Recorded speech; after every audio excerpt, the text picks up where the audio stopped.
మనం గెలిపించిన వాళ్ళు అప్పుడప్పుడు మన వాళ్ళు అనుకునే వాళ్ళు మనం మోసం చేయొచ్చు, వాళ్ళు తప్పు చేయొచ్చు.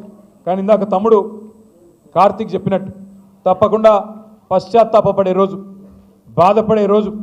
పెద్దలు అప్పుడెప్పుడో చెప్పినట్టు రాజకీయాల్లో హత్యలు ఉండవు, ఆత్మహత్యలు మాత్రమే ఉంటాయి. అందుకే మీరు గెలిపించిన మీ ఎమ్మెల్యే గారు ఆత్మహత్య చేసుకున్నాడు తప్ప మీరు తప్పు చేయలేదు. ఆయన పోయినా ఏమి కాదు పార్టీకి అని చెప్పి ఇవాళ పార్టీని మణికొండలో కావచ్చు, నార్సింగిలో కావచ్చు, బండ్లగూడలో కావచ్చు, శంషాబాద్లో కావచ్చు బ్రహ్మాండంగా కాపాడుకుంటూ ఎక్కడికక్కడ అద్భుతంగా నడుపుతున్న పోరాట పటిమను ప్రదర్శిస్తున్న మా నాయకులు మొత్తానికి హృదయపూర్వకంగా ధన్యవాదాలు. నేను మీతో అక్కడ ఉన్న ఒక మల్లయ్య గారి ఇల్లేమో అల్లకెళ్ళి మురికి నీరు వస్తుంది, బఫర్ జోన్లో ఉన్నది, మూసి చెడిపోతుంది, కాబట్టి మల్లయ్య ఇల్లు కూలగొట్టాలి. మరి నేను అడుగుతా ఉన్నా ముఖ్యమంత్రి, మల్లయ్య ఇల్లు కూలగొడతావు, మరి రేపు బఫర్ జోన్లో నువ్వే ఒక పెద్ద రియల్ ఎస్టేట్ కంపెనీకి వాడికి ఇచ్చి వాడు మాల్ కడతాడు, మల్లయ్య ఇల్లు కూలగొట్టి మాల్ కడతాడు. మల్లయ్య ఇంట్లోకి వెళ్ళేమో మురికి నీరు వస్తుంది, మాల్లోకి వెళ్ళేమో సుగంధం వస్తుందా? మాల్లో కూడా అదే మురికి నీరు కదా వచ్చేది. ఇంకా మల్లయ్య ఇంట్లోకి వెళ్ళి వచ్చిన దానికంటే 1000 రెట్లు ఎక్కువ వస్తుంది. కానీ అది బాగట, ఇది బాగా కాదంట. నేను అందుకే అడుగుతా ఉన్నా ముఖ్యమంత్రి, సమాధానం చెప్పు. బఫర్లో మల్లయ్య ఇల్లు ఉండకూడదు ఎట్లా, మాల్ ఉంటుంది ఎట్లా? సమాధానం చెప్పు.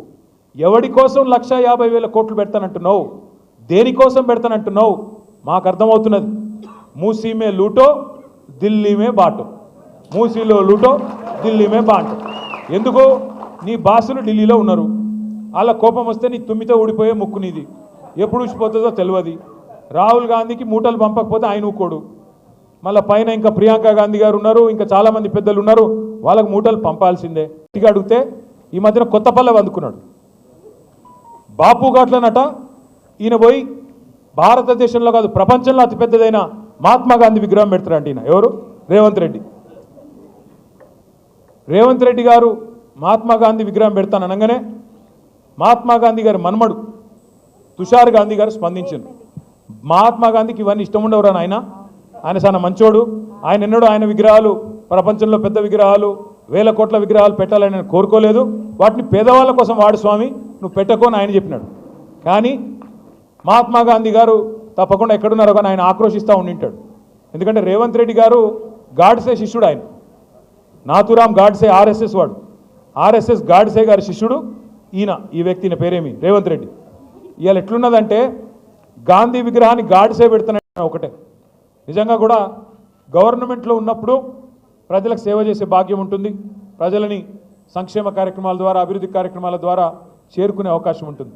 కానీ ప్రతిపక్షంలో ఉన్నప్పుడు నిజంగా ప్రజల పక్షాన కొట్లాడి ప్రజల గుండెల్లో శాశ్వతంగా స్థానం సంపాదించుకునే ఒక అరుదైన అవకాశం ఉంటుంది. ఇవాళ అవకాశం మా తమ్ముడు కార్తీక్ రెడ్డి గారికి వచ్చిందనే మాట నేను మీకు విజ్ఞప్తి చేస్తా ఉన్నాను. మీరు ఎంత గట్టిగా ప్రజల్లోకి పోతే చాలా సంతోషంగా ఉంది, చాలా సంతోషంగా ఉంది. మధ్యకాలంలో ఒకసారి